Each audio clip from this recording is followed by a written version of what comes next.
സ്വാഗതം. ടോപ് 10ലേക്ക്. മത്സരചിത്രം തെളിഞ്ഞപ്പോൾ മാറ്റിരിക്കാൻ 890 മത്സരാർത്ഥികൾ. അപരന്മാരും വിമതന്മാരും മുന്നണികൾക്ക് തലവേദന തന്നെ.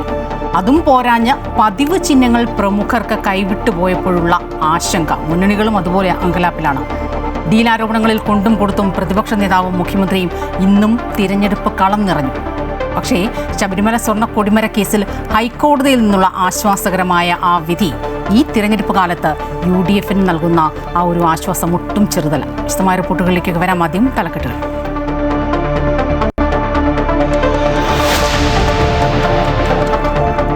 സംസ്ഥാനത്ത് നിയമസഭാ തിരഞ്ഞെടുപ്പിൽ 890 സ്ഥാനാർത്ഥികൾ. ഏറ്റവും കൂടുതൽ സ്ഥാനാർത്ഥികൾ കൊടുവള്ളിയിൽ. മാനന്തവാടിയിൽ 3 പേർ മാത്രം. G സുധാകരന്റെ ചിഹ്നം തെങ്ങിൻ തോപ്പ്. KK രമയ്ക്ക് ടെലിവിഷൻ. AK ശശീന്ദ്രന് ക്ലോക്ക് കിട്ടിയില്ല. ചിഹ്നം ലഭിച്ചത് അജിത് പവാർ വിഭാഗത്തിന്. കുട്ടനാട്ടിലും തൃശൂരിലും കോൺഗ്രസ് വിമതർ പിന്മാറി. മഞ്ചേശ്വരത്തെ സ്ഥാനാർത്ഥിയെ പിൻവലിച്ച SDPI. PK ശശിക്ക് അപരൻ ശശി PK. PV അൻവറിന് 4 അപരന്മാർ.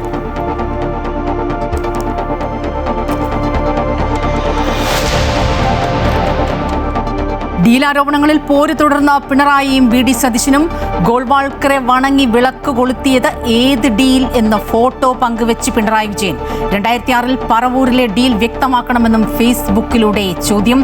പിണറായി ലക്ഷണമൊത്ത RSS ഏജന്റ് എന്ന് തിരിച്ചടിച്ച് VD സതീശൻ. RSS നേതാക്കളുമായി ഹോട്ടലിൽ ചർച്ച നടത്തിയത് പിണറായി എന്നും ആരോപണം.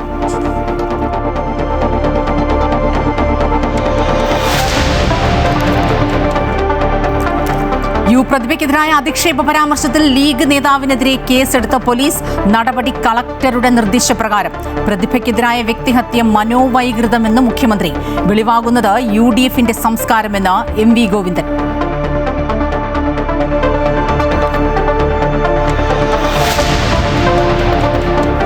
ശബരിമല സ്വർണ്ണ കൊടിമര പ്രതിഷ്ഠാ കേസിൽ ക്രമക്കേടില്ലെന്ന് വിജിലൻസ്. ഹൈക്കോടതിയിൽ കേസ് തീർപ്പാക്കി കോടതി. സംഭാവന ലഭിച്ച 412 ഗ്രാം സ്വർണവും നിർമ്മാണത്തിന് ഉപയോഗിച്ചുവെന്ന് കണ്ടെത്തൽ.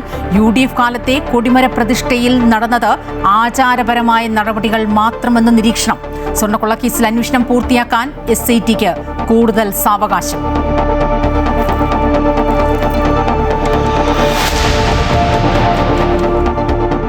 ഹോർമൂസ് കടലിടുക്ക് നിയന്ത്രിക്കുന്ന ഇറാൻ നാവികസേനാ കമാൻഡർ അലിറേസ തങ്സീരിയെ വധിച്ചുവെന്ന് ഇസ്രയേൽ. സ്ഥിരീകരിക്കാതെ IRGC. ചർച്ചയ്ക്ക് തയ്യാറല്ലെങ്കിൽ ഇറാന്റെ സർവനാശമെന്ന് ഡൊണാൾഡ് ട്രംപ്. അബുദാബിയിൽ ഇറാന്റെ ആക്രമണം. മിസൈൽ അവശിഷ്ടം വീണ് ഒരു ഇന്ത്യക്കാരനടക്കം 2 പേർ മരിച്ചു.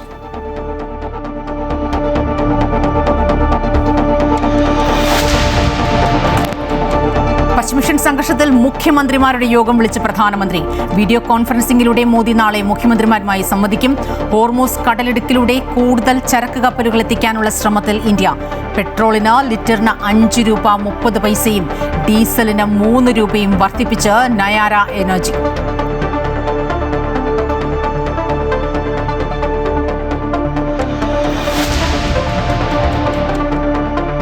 സംസ്ഥാനത്ത് ചൂട് കൂടുന്നു. പാലക്കാട്, കോട്ടയം, കൊല്ലം ജില്ലകളിൽ താപനില 38 ഡിഗ്രിക്ക് മുകളിൽ.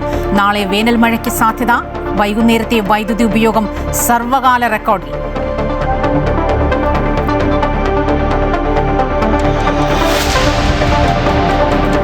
ക്രിക്കറ്റ് ആവേശം വീണ്ടും തലസ്ഥാനത്തേക്ക്. ഇന്ത്യ വെസ്റ്റ് ഇൻഡീസ് പരമ്പരയിലെ ആദ്യ ഏകദിനം സെപ്റ്റംബറിൽ കാര്യവട്ടം സ്റ്റേഡിയത്തിൽ നടത്തുമെന്ന് BCCI.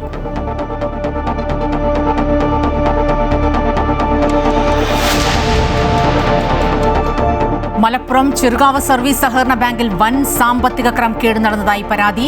നിക്ഷേപകരുടെ പണവും സ്വർണവും ബാങ്ക് സെക്രട്ടറി സ്വന്തം ആവശ്യങ്ങൾക്ക് വകമാറ്റിയെന്ന് ആരോപണം. പ്രക്ഷോഭത്തിനൊരുങ്ങി തട്ടിപ്പിന് ഇരയായവർ.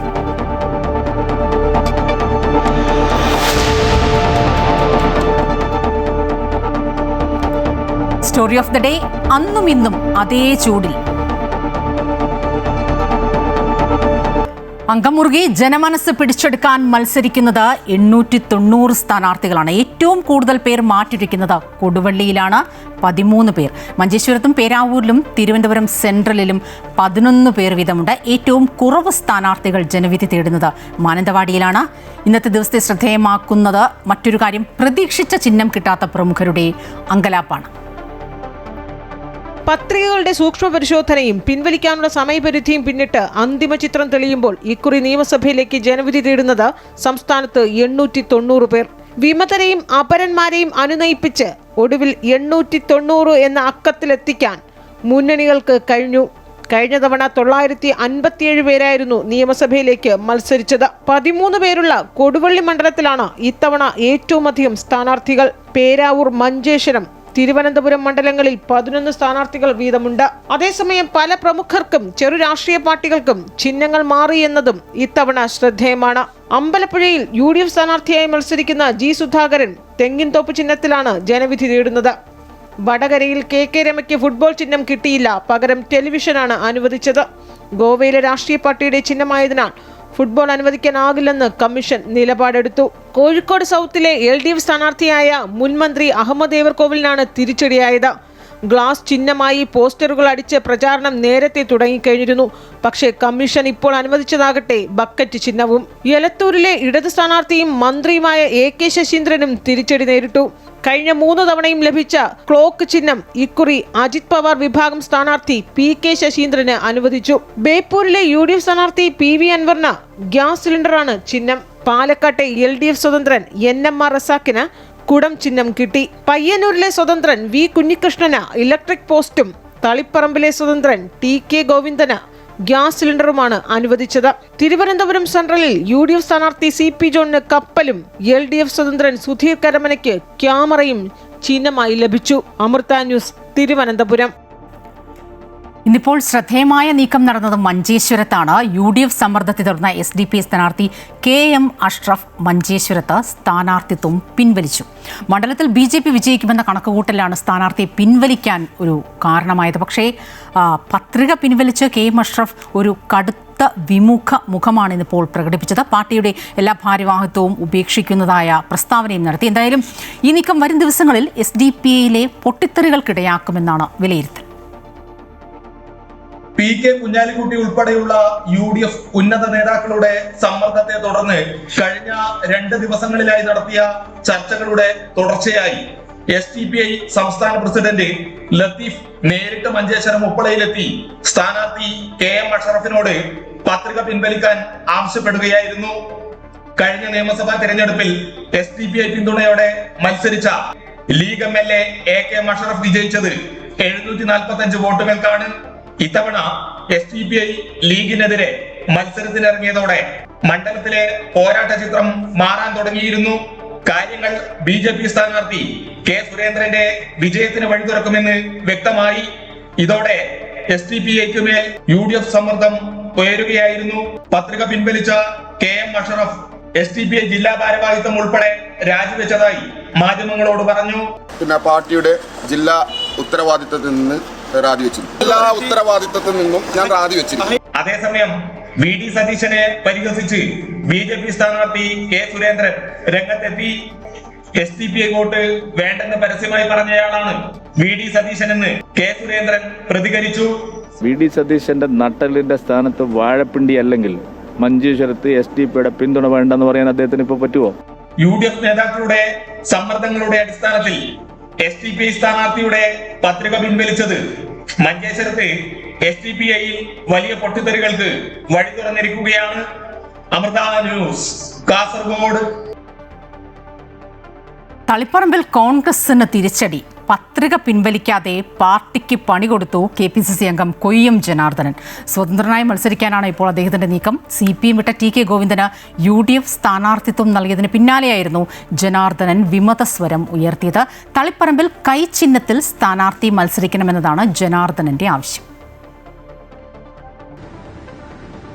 സ്വപ്ന, തീർച്ചയായും കൊയ്യം ജനാർദ്ദനൻ KPCC അംഗമാണ്. ഈ അംഗം തളിപ്പറമ്പിൽ മത്സരിക്കാൻ തീരുമാനിച്ചതും സ്ഥാനാർത്ഥി പട്ടിക നൽകിയതും നേതൃത്വത്തെ അക്ഷരാർത്ഥത്തിൽ ചൊടിപ്പിച്ചിരുന്നു. ഇപ്പോൾ ഒരു അന്ത്യശാസനം നൽകിയിട്ട് പോലും സ്ഥാനാർത്ഥിത്വം പിൻവലിക്കാതെ കൊയ്യം ജനാർദ്ദനൻ തെരഞ്ഞെടുപ്പ് പ്രചരണങ്ങളിൽ ശക്തമായി തന്നെ തുടരുകയാണ്. KPCC നിർദ്ദേശിക്കുന്ന കോൺഗ്രസിന്റെ ചിഹ്നത്തിൽ ഒരാൾ മത്സരിക്കണമെന്ന ആവശ്യമാണ് പ്രധാനമായും കൊയ്യം ജനാർദ്ദനൻ വെക്കുന്നത്. ഇത്തരത്തിൽ CPM വിമതനായിട്ടുള്ള ഒരാളെ തളിപ്പറമ്പിൽ പരിഗണിക്കേണ്ട ആവശ്യമില്ല എന്നാണ് ഇദ്ദേഹം ആദ്യം മുതൽ തന്നെ വാദിച്ചുകൊണ്ടിരിക്കുന്നത്. കൊയ്യം ജനാർദ്ദനൻ നമ്മൾ സൂചിപ്പിച്ചതുപോലെ തന്നെ കോൺഗ്രസിന്റെ പ്രബലനായ നേതാക്കന്മാരിൽ ഒരാളാണ്. വർഷങ്ങളോളം തളിപ്പറമ്പിൽ പ്രവർത്തിച്ച് പരിചയമുള്ള ഒരു നേതാവാണ്. ഇത്തരത്തിലൊരു നേതാവ് തന്നെ വിമത നീക്കവുമായി മുന്നിട്ടിറങ്ങുന്നത് കോൺഗ്രസിനെ അക്ഷരാർത്ഥത്തിൽ തലവേദന സൃഷ്ടിക്കുകയാണ്. രാവിലെ KC വേണുഗോപാൽ ഉൾപ്പെടെയുള്ള നേതാക്കൾ ഫോണിൽ ബന്ധപ്പെടാൻ ശ്രമിച്ചിട്ടും അനുനയത്തിന് ശ്രമിച്ചിട്ടും ഇതുവരെയും YM ജനാർദ്ദനൻ വഴങ്ങിയിട്ടില്ല എന്നുള്ളതാണ് ഏറ്റവും പ്രധാനപ്പെട്ടത്. ഇതിൽ മറ്റൊരു സവിശേഷതയുള്ളത് CPM-ന്റെ ഒരു പ്രബല അംഗത്തെ തന്നെ UDF അടർത്തിയെടുത്തപ്പോൾ CPM-ന്റെ ഭാഗത്തു നിന്ന് മറ്റൊരു നീക്കമുണ്ടായിരിക്കുന്നു എന്നുള്ളതാണ് ഏറ്റവും പ്രധാനപ്പെട്ടത്. അതായത് KPCC അംഗമായിട്ടുള്ള കൊയ്യം ജനാർദ്ദനെ തന്റെ ഒപ്പം നിർത്തുക, ഒരു സ്വതന്ത്രനായി നിർത്തുന്നത് വഴി ഇത്തരത്തിൽ PK ശ്യാമളയ്ക്ക് നിഷ്പ്രയാസം വിജയിച്ച് കയറി വരാനുള്ള ഒരു സാഹചര്യം വഴിവെട്ടുക എന്നൊരു ഉദ്ദേശം കൂടി CPM-നുണ്ട് എന്നാണ് ഈ ഘട്ടത്തിൽ പുറത്തു വരുന്നത്.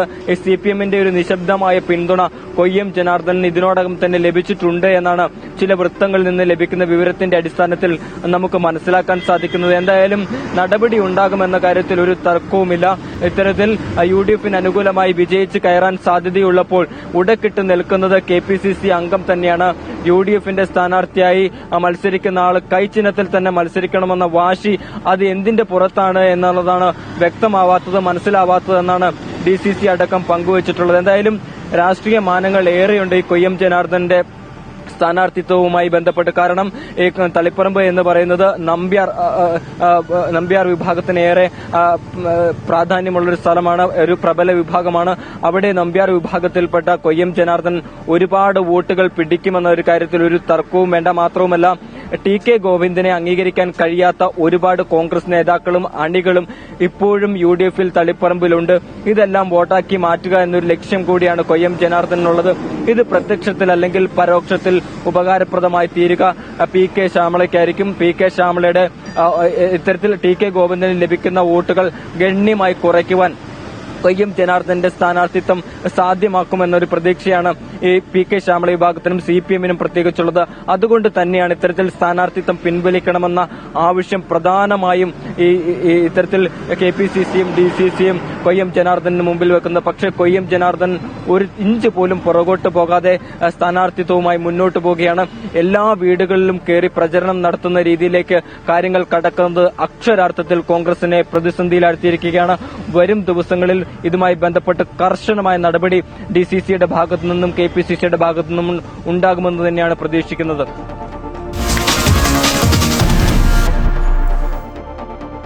ഡീൽ രാഷ്ട്രീയത്തിൽ പോരുമുറുക്കി മുഖ്യമന്ത്രിയും പ്രതിപക്ഷ നേതാവും. ഗോൾവാൾക്കറുടെ ഫോട്ടോയ്ക്ക് മുന്നിൽ താണ് വണങ്ങി വിളക്ക് കൊളുത്തിയത് ഏത് ഡീലിന്റെ ഭാഗമായിരുന്നു എന്നാണ് മുഖ്യമന്ത്രി ഫേസ്ബുക്ക് കുറിപ്പിലൂടെ ചോദിച്ചത്. പിണറായി ലക്ഷണമൊത്ത RSS ഏജന്റ് എന്ന തിരിച്ചടിച്ച് VD സതീശൻ രംഗത്ത് വന്നു. ഇതോടെ തിരഞ്ഞെടുപ്പ് പ്രചാരണത്തിന്റെ അവസാന ഘട്ടത്തിലും ഇരു മുന്നണികളുടെയും പ്രധാന പ്രചാരണ വിഷയം ഡീൽ തന്നെയാകുമെന്ന് ഉറപ്പായി. സ്ഥാനാർത്ഥി പ്രഖ്യാപനത്തിന് പിന്നാലെ ഡീൽ വിവാദത്തിന് തിരികൊളുത്തിയത് പ്രതിപക്ഷവും പ്രതിപക്ഷ നേതാവുമായിരുന്നു.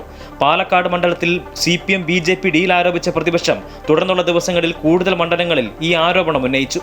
2006 പറവൂരിൽ RSS നടത്തിയ ഗോൾവാൾക്കർ ജന്മശതാബ്ദി ആഘോഷ ചടങ്ങിൽ VD സതീശൻ പങ്കെടുത്ത ചൂണ്ടിക്കാട്ടി മുഖ്യമന്ത്രി ഫേസ്ബുക്കിൽ കുറിപ്പിട്ടതോടെ ഡീൽ വിവാദം കൊഴുത്തു. ഗോൾവാൾക്കറുടെ ഫോട്ടോയ്ക്ക് മുന്നിൽ താണുവണങ്ങി വിളക്ക് കൊളുത്തിയത് ഏത് ഡീലായിരുന്നുവെന്ന് പ്രതിപക്ഷ നേതാവ് VD സതീശൻ വ്യക്തമാക്കണമെന്ന് മുഖ്യമന്ത്രി ഫേസ്ബുക്ക് കുറിപ്പിൽ ആവശ്യപ്പെട്ടു. മണിക്കൂറുകൾക്കുള്ളിൽ കടുത്ത ഭാഷയിൽ പ്രതിപക്ഷ നേതാവും ഫേസ്ബുക്കിൽ കുറിപ്പിട്ടു. ലക്ഷണമൊത്ത RSS ഏജന്റാണ് പിണറായി വിജയൻ. RSS-നെ പ്രതിരോധിച്ചത് CPM ആണെന്നും അതിൽ കോൺഗ്രസിന് ഒരു പങ്കുമില്ലെന്നുമുള്ള പിണറായി വിജയന്റെ പ്രസ്താവന ചരിത്രമറിയുന്ന കേരള ജനത അവജ്ഞയോടെ തള്ളിക്കളയുമെന്നും സതീശൻ ഫേസ്ബുക്ക് കുറിപ്പിൽ പറഞ്ഞു. 1977 RSS-ന്റെ പിന്തുണയിൽ മത്സരിച്ച് നിയമസഭയിലെത്തിയ MLA പിണറായി വിജയനാണ്, അല്ലാതെ VD സതീശനല്ല. മുഖ്യമന്ത്രിക്കും കുടുംബത്തിനുമെതിരായ കേന്ദ്ര ഏജൻസികളുടെ അന്വേഷണങ്ങൾ ഒഴിവാക്കുന്നതിന് പകരം BJP സംസ്ഥാന അധ്യക്ഷൻ പ്രതിയാകേണ്ടിയിരുന്ന കൊടകര കുഴൽപ്പണ കേസ് അട്ടിമറിച്ചത് പിണറായി വിജയനാണ്. സംഘപരിവാറിനെതിരായ കോൺഗ്രസിന്റെ പോരാട്ടത്തിന് പിണറായി വിജയന്റെ സ്റ്റഡി ക്ലാസ് വേണ്ടെന്നും ഫേസ്ബുക്ക് കുറിപ്പിൽ സതീശൻ വ്യക്തമാക്കി. ഡീൽ ആരോപണം ഇരുവിഭാഗവും ശക്തമായി ഉന്നയിക്കുന്ന പശ്ചാത്തലത്തിൽ വരും ദിവസങ്ങളിലും പ്രചാരണ രംഗത്ത് ഡീൽ പ്രധാന ചർച്ചാ വിഷയമാകും. അമൃത ന്യൂസ്, തിരുവനന്തപുരം. ഡീലിന് പീലിന്റെ വില മാത്രമേ നൽകുന്നുള്ളൂ എന്നാണ് കേന്ദ്രമന്ത്രി സുരേഷ് ഗോപി ഇന്നിപ്പോൾ പറഞ്ഞത്.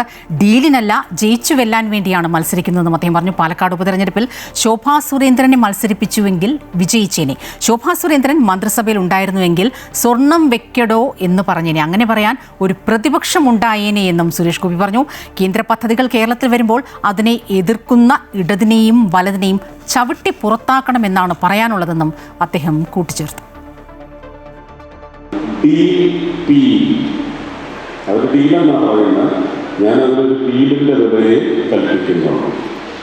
ഇതിനെ സംബന്ധിച്ച് പ്രധാനമന്ത്രിയുടെ ഇതെങ്ങനെയാണ് ഡിഫ്ലക്ട് ചെയ്യുന്നത്, ജനങ്ങളുടെ നിശ്ചയത്തെ വഴിതെറ്റിക്കാനായി ഉപയോഗിക്കുന്നത്, ഇതെങ്ങനെയാണ് ഒരു ദുഷ്ടലാട്ടായി മാറുന്നത്, പൊളിറ്റിക്കൽ കോൺസ്പിറസിയായി മാറുന്നത് എന്നതിനെ സംബന്ധിച്ച് സംസാരിപ്പിച്ചപ്പോഴും അദ്ദേഹം പറഞ്ഞത് ഞാനിതവിടെ വരുമ്പോൾ നിശ്ചയമായിട്ടും അതിന് മറുപടി പറയാൻ തന്നെയാണ് ഇരിക്കുന്നത്. ഞാൻ ഇപ്പോഴും വിശ്വസിക്കുന്നത് കഴിഞ്ഞ പാലക്കാട് തെരഞ്ഞെടുപ്പിൽ ഉപതെരഞ്ഞെടുപ്പിൽ ശോഭാ സുരേന്ദ്രനെ നിർത്തി മത്സരിപ്പിച്ചിരുന്നെങ്കിൽ വമ്പൻ ഭൂരിപക്ഷത്തിൽ ജയിച്ചേനാണ്. അങ്ങനെ ശോഭാ സുരേന്ദ്രൻ കഴിഞ്ഞ 1.5 വർഷക്കാലം നമ്മുടെ നിയമസഭയിൽ ഉണ്ടായിരുന്നെങ്കിൽ വെക്കടോ സ്വർണം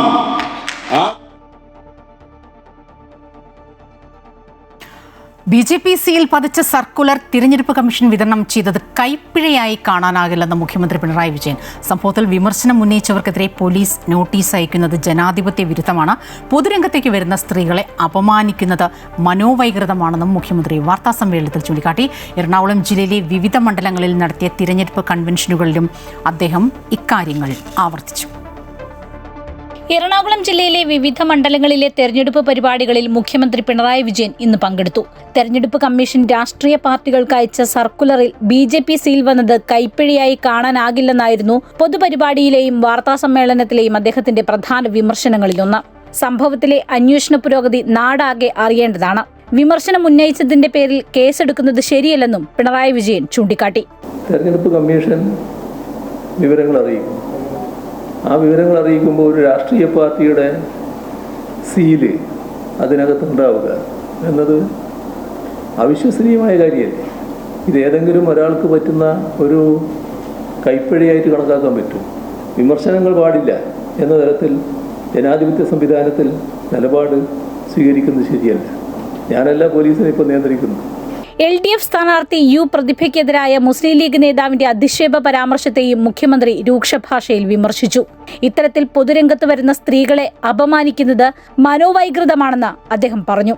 ഒരു സഹോദരിക്കെതിരെ എങ്ങനെയാണ് ഇത്തരത്തിൽ ഒരു പരാമർശം നടത്താൻ കഴിയുന്നത്? പൊതുരംഗത്ത് വരുന്ന സ്ത്രീകളെ ഈ രീതിയിൽ അവമാനിക്കുന്ന നില സ്വീകരിക്കാം. അങ്ങനെ കാണുന്നത് തന്നെ എന്തൊരു മനോവൈകൃതമാണ്. പ്രതിപക്ഷ നേതാവ് VD സതീശിന്റെ ഡീൽ ആരോപണത്തിലും മുഖ്യമന്ത്രി പിണറായി വിജയൻ തിരിച്ചടിച്ചു. തൃശൂരിലും നേമത്തും BJP ജയിച്ചത് കോൺഗ്രസ് സഹായത്തോടെയാണെന്നും അവിടെ കോൺഗ്രസ് വോട്ടുകൾ കാണാനില്ലെന്നും അദ്ദേഹം ആരോപിച്ചു. ഡീൽ എന്നത് കോൺഗ്രസ് ശീലമാണ്. കോൺഗ്രസും BJPയും രണ്ടല്ല, ഒന്നാണ്. LDFനെ തകർക്കാൻ എക്കാലത്തും അവർ ഒന്നിച്ചുണ്ടെന്നും മുഖ്യമന്ത്രി ആരോപിച്ചു. അമൃത ന്യൂസ്, കൊച്ചി. സ്ഥാനാർത്ഥികളുടെ അന്തിമ ചിത്രവും ഒക്കെ പുറത്തു വന്നു. മത്സരാവേശം കൊടുമ്പിരി കൊള്ളുന്ന സാഹചര്യം. പക്ഷേ ഇപ്പോഴും ഡീൽ ആരോപണങ്ങൾ കളം വിട്ടൊഴിയുന്നില്ല. മുന്നണി പോരാളികൾ കൂടുതൽ ശക്തിയോടെ ഡീൽ ആരോപണം സജീവമായി നിലനിർത്തുകയും ചെയ്യുന്നു. ഒപ്പം U പ്രതിഭയ്ക്കെതിരായ ലീഗ് നേതാവിന്റെ പരാമർശവും UDFനെതിരായ മറ്റൊരായുധമാക്കുകയാണ്. ഇടതുമുന്നണി ഏറ്റവും പുതിയ വിവരങ്ങളുമായി, തിരഞ്ഞെടുപ്പ് ഗോതയിലെ ഏറ്റവും പുതിയ വിവരങ്ങളുമായി അൺഫിലിറ്റ് ഡിസൂസ ചേരുകയാണ്. അൺഫിലിറ്റ്, നമ്മൾ മുൻപും സൂചിപ്പിച്ചതാണ്, ഇനിയും വികസന വിഷയങ്ങൾ ചർച്ച ചെയ്യുകയോ അല്ലെങ്കിൽ ജനവിരുദ്ധ നയങ്ങൾ എന്താണ് അത് ചൂണ്ടിക്കാണിക്കുകയോ ചെയ്യാതെ ഈ ആരോപണ പ്രത്യാരോപണങ്ങൾ, ഡീലുകൾ, വ്യക്തിഹത്യകൾ ഇതൊക്കെ ചർച്ച ചെയ്ത് ജനമനസ്സ് പിടിക്കാമെന്നാണോ മുന്നണികളുടെ ഒരു നീക്കം? അങ്ങനെ തന്നെയാണോ അവർ കരുതുന്നത്? സ്വപ്ന, അങ്ങനെ തന്നെയാണ്. മത്സര ചിത്രമൊക്കെ പൂർത്തിയായി, സ്ഥാനാർത്ഥികൾ എത്ര പേരുണ്ട് എന്ന വ്യക്തമായ ചിത്രവും പുറത്തു വന്നു. പക്ഷേ ദിവസങ്ങൾ എത്ര പിന്നിട്ടിട്ടും ഡീൽ ആരോപണം, അതായത് വോട്ട് ബാങ്ക് ലക്ഷ്യമാക്കിയുള്ള ഡീൽ ആരോപണത്തിൽ തന്നെ ചുറ്റി നിൽക്കുകയാണ് 3 മുന്നണികളും സംസ്ഥാനത്ത് എന്നത് എടുത്തു പറയേണ്ട ഒരു കാര്യം തന്നെയാണ്. ഓരോ ദിവസം കഴിയുന്തോറും അത് ദുർബലമാകുന്നില്ല. അത്തരം ആരോപണങ്ങൾ ശക്തി പ്രാപിച്ച് പുറത്തു വരികയാണ് ചെയ്യുന്നത്. 3 മുന്നണികളെയും മുന്നണി പോരാളികളൊക്കെ തന്നെയും ആ ഒരു വിഷയം സജീവമായി നിലനിർത്താൻ ഒരു ശ്രമവും കൂടി നടത്തുകയാണ്. ഇന്നിപ്പോൾ K മുരളീധരൻ വട്ടിയൂർക്കാവിൽ CPMഉം ഒപ്പം തന്നെയും BJPയും തമ്മിലൊരു അന്തർധാരയുണ്ടെന്ന് പറയുന്നു. രാവിലെ R ശ്രീലേഖയ്ക്ക് വേണ്ടി പ്രചാരണത്തിനെടുത്തുന്ന കൗൺസിലർമാർ രാത്രിയാകുമ്പോൾ VK പ്രശാന്തിന് വേണ്ടി പ്രചാരണത്തിൽ എത്തുന്നു എന്നൊരു ആരോപണം പറയുന്നു. അപ്പോഴേക്കും അതിനെ എതിർത്തുകൊണ്ട് മറ്റ് 2 മുന്നണികളിലെ എതിർ സ്ഥാനാർത്ഥികളും രംഗത്തെത്തുകയൊക്കെ ചെയ്യുന്നു. അതായത് പാലക്കാട്ട് നിന്ന് തുടങ്ങിയ ഡീൽ ആരോപണം ഓരോ ദിവസം കഴിയുന്നതോടെ ശക്തിയായി അത് മറ്റു മണ്ഡലങ്ങളെ വളരെ ശക്തമായി വ്യാപിക്കുന്ന ഒരു കാഴ്ചയാണ് കാണാൻ കഴിയുന്നത്. അതിനപ്പുറത്തേക്ക് RSS ബന്ധമൊക്കെ ഉയർത്തിക്കാട്ടി മുഖ്യമന്ത്രിയും പ്രതിപക്ഷ നേതാവും സാമൂഹ്യ മാധ്യമങ്ങളിൽ പരസ്പരം പോരടിക്കുന്ന ഒരു കാഴ്ച കാണുന്നു. പഴയ ഗോൾവാൾക്കറെ വണങ്ങിയ ചിത്രത്തിന്റെ കഥകളൊക്കെ പറഞ്ഞ് മുഖ്യമന്ത്രി കടുത്ത ആരോപണവും കടുത്ത വിമർശനവും പ്രതിഷേധവും ഒക്കെ പ്രതിപക്ഷ നേതാവിന് ഉയർത്തി ചോദ്യങ്ങൾ ഉന്നയിക്കുമ്പോൾ കൃത്യമായി ആർ എസ് എസ് നേതാക്കളുമായി കൂടിക്കാഴ്ച നടത്തിയതും ഇത്രയും കാലം CPM-വുമായി അല്ലെങ്കിൽ മുഖ്യമന്ത്രിയുമായി RSS ബന്ധമൊക്കെ ഉയർത്തിയിരുന്ന ആരോപണങ്ങളുടെയൊക്കെ കെട്ടഴിക്കുകയാണ് പ്രതിപക്ഷ നേതാവ് VD സതീശൻ ചെയ്തിരിക്കുന്നത്. അതായത് കൃത്യമായി തന്നെ ഈ ന്യൂനപക്ഷങ്ങൾ ഈ തെരഞ്ഞെടുപ്പിൽ എന്തുകൊണ്ട് ഈ ഡീൽ ആരോപണം, എല്ലാ കാലവുമുള്ള ഡീൽ ആരോപണം ഈ തെരഞ്ഞെടുപ്പിൽ എന്തുകൊണ്ട് സജീവമാക്കുന്നു എന്നതിന് പിന്നിൽ പോലും നമുക്കറിയാം, വളരെ കൃത്യമായിട്ട് അറിയാം, ഈ ന്യൂനപക്ഷങ്ങൾ ഈ തെരഞ്ഞെടുപ്പിൽ ഫ്രെയിം ചെയ്യുന്നു. ആ ന്യൂനപക്ഷ വോട്ടുകളൊക്കെ തന്നെയും നിയമസഭാ തെരഞ്ഞെടുപ്പാകുമ്പോൾ സാധാരണഗതിയിൽ ഇടതുപക്ഷത്തോടൊപ്പം നിൽക്കുന്ന വോട്ടുകൾ ഇത്തവണ തങ്ങളിലേക്ക് കൊണ്ടുവരാനുള്ള ഒരു ശ്രമം UDF നടത്തുന്നുവെന്ന ആരോപണമാണ് CPM ഉന്നയിക്കുന്നത്. അതിൻ്റെ അപകടം തിരിച്ചറിഞ്ഞുകൊണ്ടാണ് ഇതിനൊക്കെ തന്നെ ശക്തമായി പ്രതിരോധിക്കുക എന്നല്ലാതെ മറ്റൊരു മാർഗത്തിലേക്ക് CPM-ഉം പോകുന്നില്ല. BJP-യും ഇതിൻ്റെ ഭാഗമാകുന്നു. ഞങ്ങൾക്ക് തമ്മിൽ ഒരു ഡീലുമില്ല, ഡീലൊക്കെ ഉള്ളത് ഇന്ത്യ സഖ്യം തന്നെയാണ് ഇവിടെ കാട്ടുന്നത് എന്ന രീതിയിലുള്ള പ്രതിരോധം BJP-യും തീർക്കുകയാണ്. എന്തായാലും ഒരു കാര്യം ഉറപ്പാണ്, ഈ തെരഞ്ഞെടുപ്പിൻ്റെ അവസാന നിമിഷം വരെ നിശബ്ദ പ്രചാരണം അവസാനിക്കുന്ന ആ വേള വരെയും ഈ ഡീൽ ആരോപണം വളരെ ശക്തമായി തന്നെ മുന്നണികൾ കൊണ്ടുവരുമെന്ന കാര്യത്തിലും തർക്കമില്ല. അതോടൊപ്പം തന്നെ ഇപ്പോൾ CPM-നെ സംബന്ധിച്ച് മറ്റൊരു ആയുധം കൂടി വീണ് കിട്ടിയിരിക്കുകയാണ്. യു പ്രതിഭയ്ക്കെതിരായ ലീഗ് നേതാവിൻ്റെ പരാമർശം.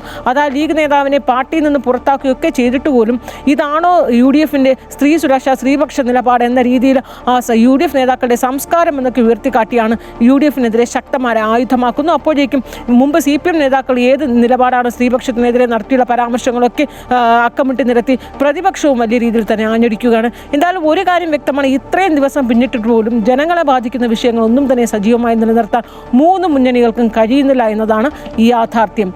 സ്വപ്ന.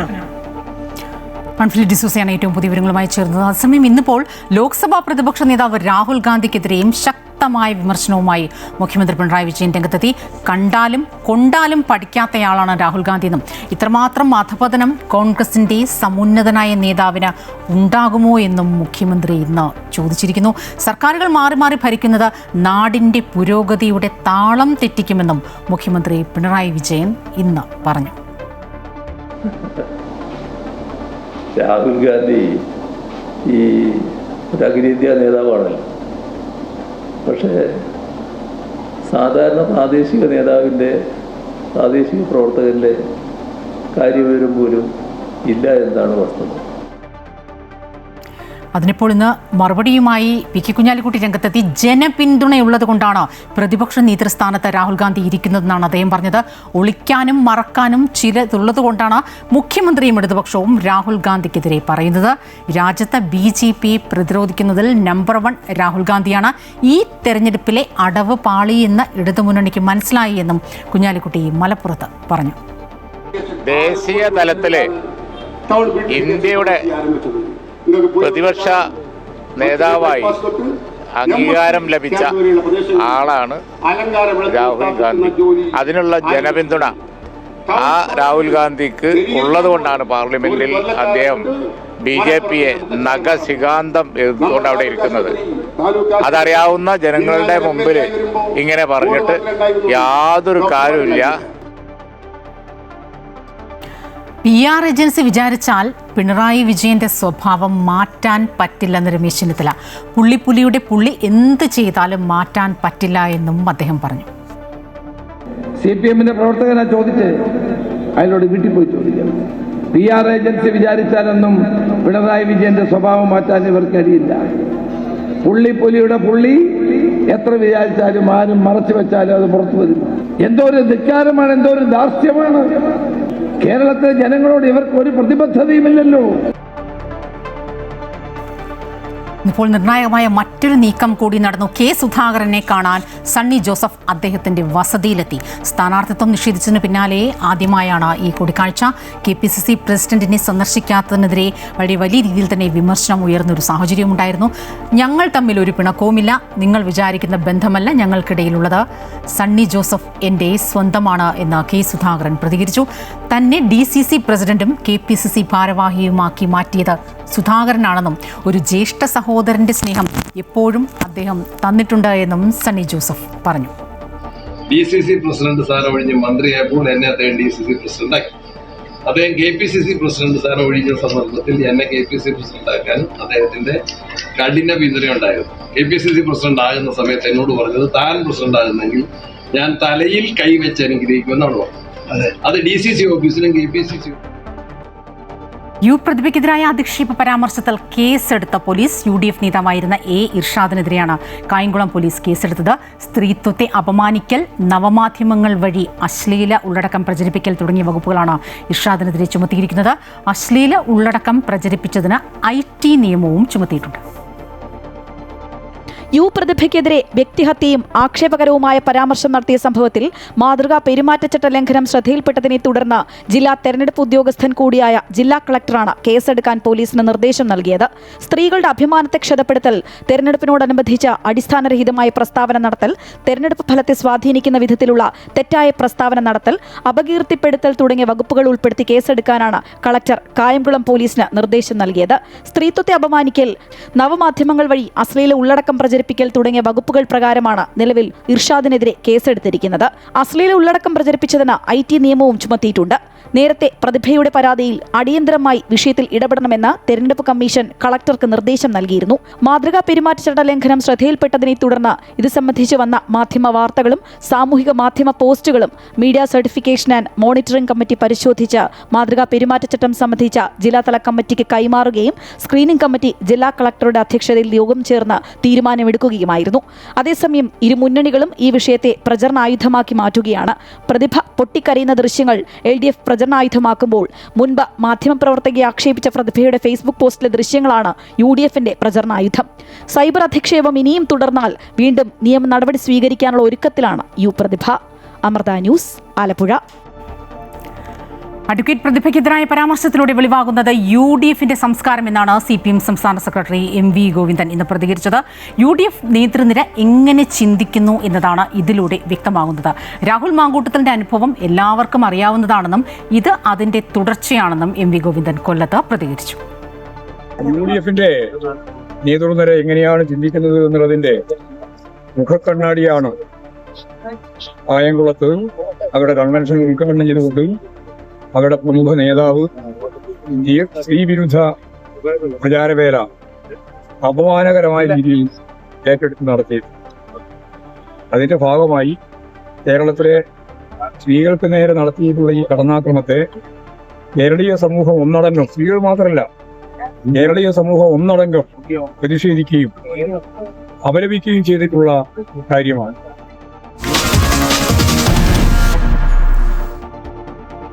ശബരിമലയിലെ കൊടിമര പുനർനിർമ്മാണ ക്രമക്കേട് കേസിലെ അന്വേഷണം ഹൈക്കോടതി അവസാനിപ്പിച്ചു.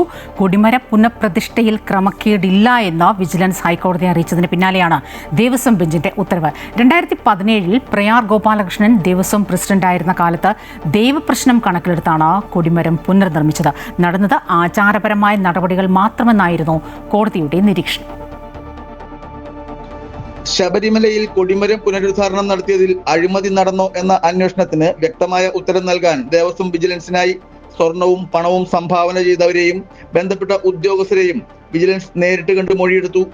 ലഭിച്ച 412 ഗ്രാം സ്വർണവും കൊടിമരം, വാജിവാഹനം, അഷ്ടദിക്പാലകർ തുടങ്ങിയവയുടെ നിർമ്മാണത്തിന് പൂർണ്ണമായും ഉപയോഗിച്ചുവെന്ന് വിജിലൻസ് കണ്ടെത്തി. സ്വർണം സംഭാവന നൽകിയ സിനിമാ താരങ്ങൾ ഉൾപ്പെടെ 23 പേരുടെ മൊഴിയാണ് വിജിലൻസ് ശേഖരിച്ചത്. മോഹൻലാൽ, സുരേഷ് ഗോപി, പ്രിയദർശൻ, രഞ്ജി പണിക്കർ, ഷാജി കൈലാസ് എന്നിവരടക്കം 27 പേരാണ് സ്വർണം സംഭാവന ചെയ്തത്. 4 പേരെ കണ്ടെത്താനായില്ലെന്നും വിജിലൻസ് റിപ്പോർട്ട് ചെയ്തു. അതോടെ കൊടിമര കേസ് ഹൈക്കോടതി തീർപ്പാക്കി. UDF ഭരണകാലത്തും ശബരിമലയിൽ ക്രമക്കേട് നടന്നുവെന്ന രാഷ്ട്രീയ ആരോപണത്തിന് ശക്തമായ തിരിച്ചടിയാണ് വിജിലൻസിന്റെ കണ്ടെത്തൽ. സ്വർണ്ണക്കൊള്ളക്കേസിലെ ശാസ്ത്രീയ പരിശോധനാ ഫലം ലഭിക്കുവാൻ വൈകുമെന്നും ഏപ്രിൽ അവസാന വാരം പ്രതീക്ഷിക്കുന്നുവെന്നുമാണ് SIT കോടതിയെ അറിയിച്ചത്. അന്വേഷണ ഉദ്യോഗസ്ഥർ നേരിട്ട് ഹാജരായി കോടതിയോട് കുറ്റപത്രം ഫയൽ ചെയ്യാൻ കൂടുതൽ സമയം ആവശ്യപ്പെട്ടു. ശാസ്ത്രീയ പരിശോധനാ ഫലം വൈകും എന്നതുകൊണ്ടും ഏപ്രിൽ 10 മുതൽ കോടതികൾ അവധിയായതുകൊണ്ടും സ്വർണ്ണക്കൊള്ളക്കേസ് മെയ് 18 മാറ്റി. അമൃത ന്യൂസ്, കൊച്ചി. UDF അധികാരത്തിൽ വന്നാൽ സ്വർണം കട്ടവർക്ക് ശിക്ഷ വാങ്ങിക്കൊടുക്കുമെന്ന് രമേശ് ചെന്നിത്തല. അയ്യപ്പനോട് കളിക്കുന്നവർ സൂക്ഷിച്ചു വേണമെന്നും അദ്ദേഹം പറഞ്ഞു. ഈ ഗവൺമെന്റ് ഏറ്റവും കൂടുതൽ ഭക്തജനങ്ങളെ കബളിപ്പിച്ച ഒരു ഗവൺമെന്റാണ്.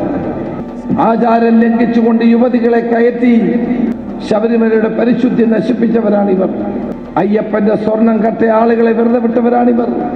ഞാൻ നിങ്ങൾക്ക് ഉറപ്പ് നൽകുന്നു, ഒരു UDF ഗവൺമെന്റ് അധികാരത്തിൽ വന്നാൽ ശബരിമല അയ്യപ്പന്റെ സ്വർണം കട്ടവരെ മുഴുവൻ ശിക്ഷിച്ച് അവർക്ക് നിയമപരമായ നടപടികൾ അവരെ പേരിൽ സ്വീകരിക്കുമെന്ന്.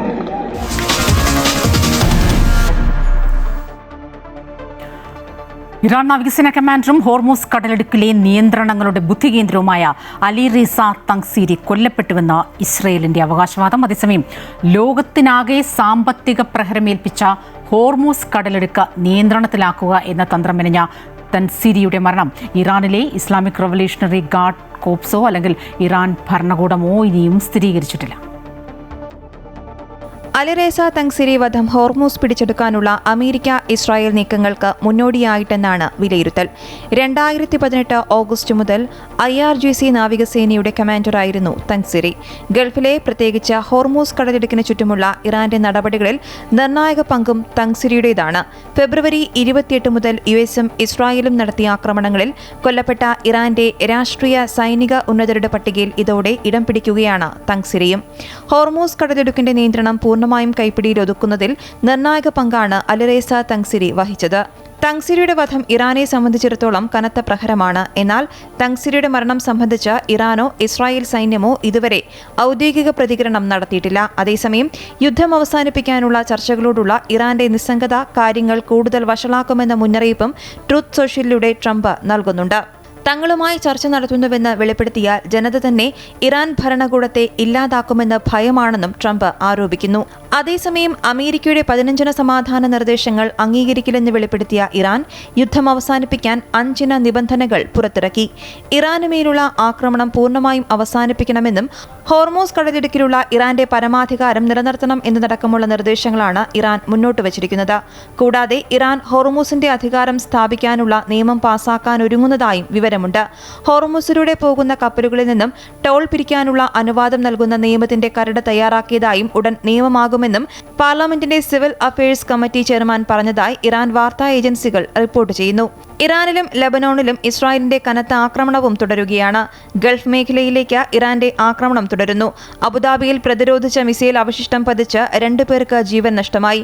3 പേർക്ക് പരിക്കേറ്റതായും റിപ്പോർട്ടുകളുണ്ട്. മരിച്ചവരിൽ ഒരാൾ ഇന്ത്യക്കാരനും ഒരാൾ പാകിസ്ഥാൻ സ്വദേശിയുമാണ്. News desk Amrita TV.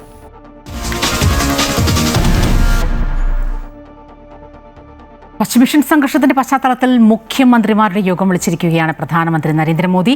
നാളെ വീഡിയോ കോൺഫറൻസിംഗിലൂടെ പ്രധാനമന്ത്രി മുഖ്യമന്ത്രിമാരുമായി സംവദിക്കും.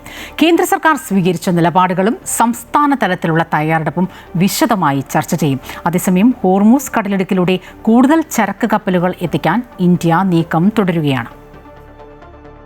പശ്ചിമേഷ്യൻ മേഖലയിൽ യുദ്ധം തുടരുന്ന പശ്ചാത്തലത്തിലാണ് പ്രധാനമന്ത്രി നരേന്ദ്രമോദി എല്ലാ സംസ്ഥാനങ്ങളിലെയും കേന്ദ്രഭരണ പ്രദേശങ്ങളിലെയും മുഖ്യമന്ത്രിമാരുടെ യോഗം വിളിച്ചത്. വീഡിയോ കോൺഫറൻസിലൂടെ പ്രധാനമന്ത്രി മുഖ്യമന്ത്രിമാരുമായി സംവദിക്കും. രാജ്യത്തിന്റെ ഊർജ്ജ സുരക്ഷ, വിതരണ ശൃംഖലയിലെ തടസ്സങ്ങൾ, വിദേശത്തുള്ള ഇന്ത്യൻ പൗരന്മാരുടെ സുരക്ഷ എന്നിവ യോഗത്തിൽ പ്രധാന ചർച്ചാ വിഷയമാകും. ആഗോള പ്രതിസന്ധികൾക്കിടയിൽ ആഭ്യന്തര സ്ഥിരത ഉറപ്പാക്കുന്നതിനും അടിയന്തര സാഹചര്യം നേരിടുന്നതിനുള്ള തയ്യാറെടുപ്പുകളും യോഗം വിലയിരുത്തും. തിരഞ്ഞെടുപ്പ് നടക്കുന്ന സംസ്ഥാനങ്ങളിലെ മുഖ്യമന്ത്രിമാർ യോഗത്തിൽ പങ്കെടുക്കില്ല. പകരം ചീഫ് സെക്രട്ടറിമാർക്കായി ക്യാബിനറ്റ് സെക്രട്ടേറിയറ്റ് പ്രത്യേക യോഗം ചേരും. പശ്ചിമേഷ്യൻ സംഘർഷവുമായി ബന്ധപ്പെട്ട ഏത് വെല്ലുവിളിയും നേരിടാൻ രാജ്യം സജ്ജമാണെന്ന് ഇന്നലെ ഡൽഹിയിൽ ചേർന്ന സർവകക്ഷി യോഗത്തിൽ കേന്ദ്ര സർക്കാർ വ്യക്തമാക്കിയിരുന്നു. ഹോർമൂസ് കടലിടുക്കിലൂടെ നാവികസേനയുടെ സുരക്ഷയിൽ കൂടുതൽ ചരക്ക് കപ്പലുകൾ എത്തിക്കാൻ നീക്കം ആരംഭിച്ചു. ഇന്ത്യ ഉൾപ്പെടെ 5 സൗഹൃദ രാജ്യങ്ങൾക്ക് ഹോർമൂസ് കടലിടുക്ക് തുറന്നുകൊടുക്കുന്നതായി ഇറാൻ അറിയിച്ചിരുന്നു. ചരക്ക് നീക്കം സുഗമമാക്കുന്നതിന് പ്രധാനമന്ത്രി നരേന്ദ്രമോദി ഇറാൻ പ്രസിഡന്റുമായി ആശയവിനിമയം നടത്തിയിരുന്നു. അമൃത ന്യൂസ്, ന്യൂഡൽഹി. ഇന്ത്യയിലെ ഏറ്റവും വലിയ സ്വകാര്യ ഇന്ധന റീറ്റെയിലറായ നയാറ ഏജൻസി ഇന്ധനവില കൂട്ടിയിരിക്കുന്നു. പെട്രോൾ ലിറ്ററിന് 5 രൂപ 30 പൈസയും ഡീസലിന് 3 രൂപയുമാണ് വർദ്ധിപ്പിച്ചിരിക്കുന്നത്. മറ്റ് കമ്പനികൾ ഇതുവരെ ഇന്ധനവില കൂട്ടിയിട്ടില്ല. ഏപ്രിൽ ആദ്യവാരം മുതൽ 35 ദിവസത്തേക്ക് ഗുജറാത്തിലെ വാഡിനാറിലുള്ള റിഫൈനറി അറ്റകുറ്റപ്പണികൾക്കായി അടച്ചിടാൻ നയാറ തീരുമാനിച്ചിട്ടുണ്ട്. ഇതും ആഭ്യന്തര വിപണിയിൽ ഇന്ധന ലഭ്യതയെ ബാധിക്കാൻ സാധ്യതയുണ്ട്.